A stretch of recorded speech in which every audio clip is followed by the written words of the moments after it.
আসসালামু আলাইকুম গাইস, সবাই কেমন আছেন? আশা করি সবাই ভালো আছেন। আমিও ভালো আছি। আমি রামিম লাইফস্টাইল থেকে নতুন আরেকটা রেসিপি নিয়ে চলে এসেছি, বাটা মাছ ঝোল। চলুন দেখে নেওয়া যাক কীভাবে আমি বাটা মাছ ঝোল করি। আমি এই জায়গাটায় কিন্তু 4 পিস বাটা মাছ নিয়েছি। এখন আমি ফ্রাই প্যানে 2 টেবিল চামচ তেল দিয়ে দিব, হাফ কাপ পেঁয়াজ কুচি দিয়ে দিব। এগুলো আমি সুন্দর করে ভেজে নিব।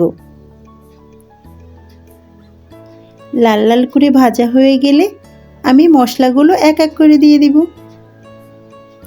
এই ভিডিওটা দেখতে দেখতে একটা লাইক তো দেওয়াই যায়, প্লিজ একটা লাইক দিয়ে দিবেন। জিরা, রসুন, পেঁয়াজ, কাঁচামরিচ এগুলো আমি বেটে নিয়েছি, এগুলো আমি পরিমাণ মতো দিয়ে দিলাম।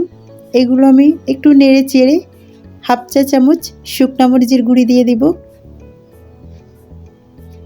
দিয়ে সুন্দর করে কষিয়ে নিব।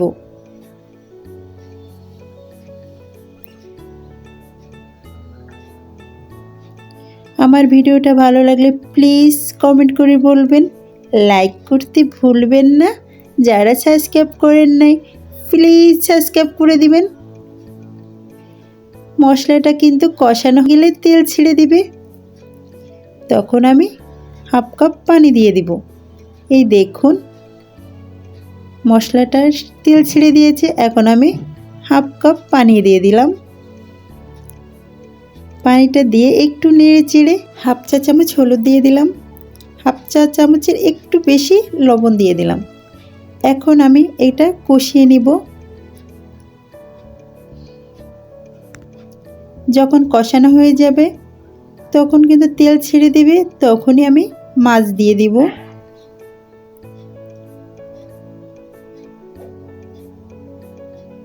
এই দেখুন মশলাটা কিন্তু আমার কষানো শেষ, এখন তেল ছেড়ে দিয়েছে।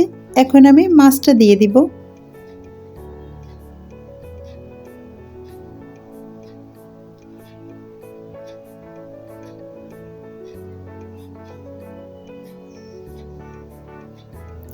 মাছটা দিয়ে আমি একটু নেড়ে চেড়ে নেব 2 মিনিটের মতো।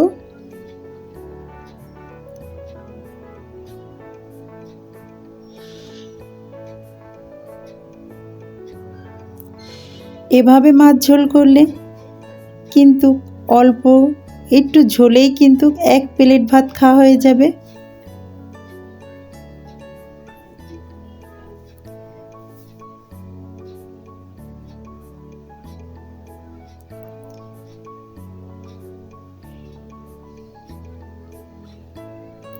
আমি নেড়ে চেড়ে কষিয়ে নিলাম।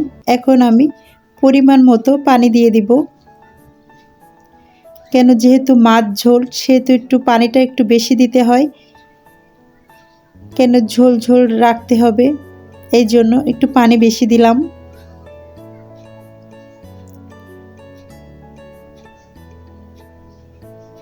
এখন আমি ঢেকে দিব 5 মিনিটের জন্য। 5 মিনিট পরে ফিরে আসলাম। এই দেখুন চুলার আঁচটা কিন্তু মাঝারি টাইপের থাকবে। আবারও ঢেকে দিলাম 5 মিনিটের জন্য। 5 মিনিট পরে ফিরে আসলাম। এই দেখুন ঝোলটা কিন্তু অনেকটা কমে গিয়েছে। আমি এরকমই ঝোল রাখবো। এখন আমি নামিয়ে ফেলবো। মাছটা কিন্তু আমার রেডি। সবাই সুস্থ থাকবেন, ভালো থাকবেন। লাইক করতে, কমেন্ট করতে ভুলবেন না। আবারও ফিরে আসবো নতুন ভিডিও নিয়ে।